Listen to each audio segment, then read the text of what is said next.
Good afternoon, everyone. Welcome to Rigging Up with the Coach. Jordan, you're doing good today, I guess. Good. Weather's pretty, man. We need to be outside fishing somewhere, but I guess we got work to do, as the old saying goes. So I want to touch on something real quick before we get into today's show. We've been talking about a little promotional deal that me and you've come up with that we're running through this show, and we call it Frog Freak. And we're kind of getting ready to offer it, but the shirts came in today. And this will be part of the package, and we'll tell you more about it as we get into it, what color bait's going to be available and that type of thing. Right now, we're just kind of giving y'all a little bit to kind of tantalize you a little bit and get you on board. But anyway, the Frog Freak shirt's here. It's got the frogs on the back, the Spro and the Big Bite Frog on the back. It's got, top water and follow-up kind of deal, and then it's got it on the front, obviously. And then on each sleeve, on one sleeve, it's got the word Frog Freak, and on the other sleeve, it's got the Big Bite and the Spro logo. So we're kind of excited about it, but we'll tell you more about that as we go. Right now, just kind of get your eyeball on it. So it's going to be a neat deal anyway. Just remember the word Frog Freak, and it'll all be good. So we got any lead-up questions today we need to answer? Jordan, before we get into today's show? Yeah, I've got some interesting ones. All right, good. Give me a couple of them, then we'll save a couple for the end. All right, here's one from Izzy Lamb. What was your first bait you ever made? That's a stumper question right there. He tried to get me on that one, but I got the answer. Big Bite's first offering way back when was a bucket of baits, and it had the Big Bite logo on it, and it was a bucket full of our mother company's house baits, and that's the first thing that Big Bite did. That was the first bait that they actually offered. And then, of course, after that, we began to make shapes, and then we began to design baits, and one thing led to another to get to where we are today. But yeah, no one probably would have ever guessed that had I used that as a question. But a bucket of baits, just an assorted bucket of baits. Okay, good deal. Interesting. Here's a good question from, Tread Tillman. What is the best Texas rig plastic bait? Well, I think that has to do with, what time of the year that you're fishing it, So if you ask me in the spring what my favorite Texas rig bait is, I'm going to tell you the Fighting Frog. If you ask me in the summer, I'm going to tell you maybe the B2 worm or either the FW8 finesse worm. And if you ask me in the fall, I would probably tell you a cane thumper Texas rig winding over top of the grass. So that would be how I would answer that. Would be breaking it up into three parts of the year, basically. Perfect. But I think that, we have lots of good Texas rig baits that you need to try if you hadn't tried them. I think you'll find that they'll all work. Okay, good deal. All right, so anyway, we'll save the last two questions for the end. That way we have a little something to go over. So today I want to talk about something. It's getting to be that time of the year. The shad spawn's happening. Water temperatures are beginning to rise. I know that on our lake, normally when that happens, then the frog bite becomes a factor. And obviously, I'll throw a Spro bronze-eye popper, and I like to throw that, and I'm not going to, that's our sister company kind of deal, and it's all good. But I also like to throw what I call a winding toad, and that when that comes in, that talks about our old top toad and our new tour toad. And I want to talk a little bit about those today. And notice I don't really have them rigged because I'm gonna give you my ideas on it today, and I don't fish them but two ways actually. I either put them on a piece of braided line with a 5/0 Gamakatsu wide gap hook, and I throw it and wind it on top of the water, or I put it on the buzz toad buzz bait frame. And that's the two ways I like to fish it. And if you just do those two methods, you'll get plenty of strikes. You won't have to worry about getting a ton of strikes. You'll get them. That's kind of how I like to fish it. So first thing I want to do is I picked out my favorite colors in both frogs.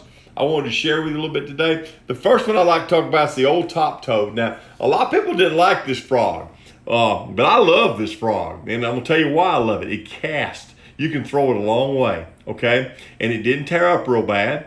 And I used to get lots of bites. It has a great action.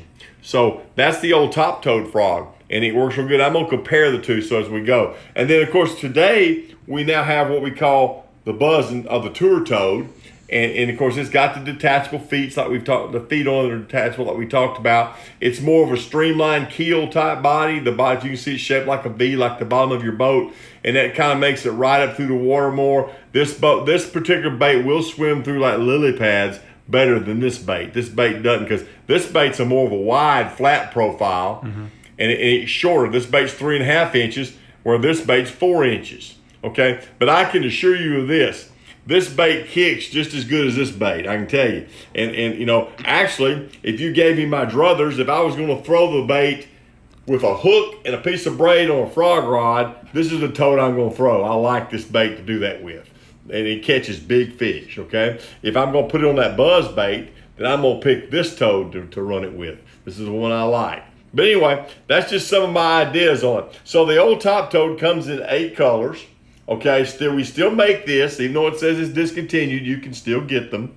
And these are the 2 colors that I really like the best in it. I like both the green pumpkin back toads. If they're not hitting the pearl one, then they're going to hit the chartreuse one. That just was the old 2 that I really liked a lot. They seem to catch more fish. And you'll somebody say, well, I like the black or I like the white. And that's probably true. These are the 2 that I had the most confidence in throughout the years. And were the ones that I put on 90% of the time. And so one day they would hit this one and one day they would hit this one. It was kind of crazy. You had to figure out which belly they liked the best. But that was the 2 colors that I thought worked the best in that particular bait. And I want to recount and say, make sure you know you can still get these. Mm-hmm. Okay. All right. If I did the tour toad, whether I was going to pull it on a piece of braid or put it on the buzz bait frame. Now, the thing you got to remember about our frames are they're different colors. So you're going to have to kind of match up your frog to the frame you like, you know. And because we have like a white frame, we have a frame that's painted like green and white, we have a black frame, so you can kind of match a bait and make it look good that way, okay? But my number 1 favorite color, if I'm putting it on a buzz bait frame, I like the Watermelon Red Ghost. It seems to be really good, and it's also a good color to pull individually without the frame. Top colors, if you're a traditionalist, then you like the old black and white. Seems to work real well, okay? And then 2 other colors I'll throw at you. Once again, we get that green pumpkin chartreuse look that they really like. And then the hematoma is real popular. So that would be my top 5 colors in this. I'm not real big on the ones that are real glittery, okay? I kind of like the more subtle type colors, and that's kind of how I derive that. But that's basically what I would recommend on those particular baits. To cast them and wind them and hang on, I can assure you this much, if nothing else. You can put any of these 7 baits I got right here on the table on a top toad type setting with a hook, braid line with no lead, and you'll get bites on it if your fish are hitting top and throwing it through grass. They'll love it, they'll bite it, and they'll munch it. So that's something to think about. But you can kind of pick what you like the best. This is just kind of what I recommended, I thought was good. Okay, have we got any questions coming from this today? Sure, yeah. First, can I get you to just expand a little bit on that exact like rod reel line setup real quick? Yeah, I like what I have is a toad rod. It's a heavy duty rod. It's like a heavy action. Mm-hmm. I actually use an ALX rod to do that with that my nephew builds. It's what they call the Hammer. It's 7.3. I like to use like a 50-pound braided Sunline, and I like to use that 5/0 wide gap Gamakatsu hook. And I prefer the regular line, not the super line, because I want that hook to penetrate through this frog, and I think it works better than the thinner wire hook does in this particular setting. They're not going to straighten that hook out. The only way it's going to get straightened out if you try to horse him out of the grass or out of the pads or something like that. So it works real good. Speed on the reel, most of the time, a 6.4 or either a higher speed than that. And I think my sign just fell on me. So we got our first blooper, Jordan. So, oh, wow. Anyway, we're not going to let it get off with us. You know, just at least it didn't ding me in the head. So everything's good. Next question. Oh, man, that was funny. Okay, I have someone, Big Bass Outdoors, wondering, what's the best overall lure for lower Alabama lakes?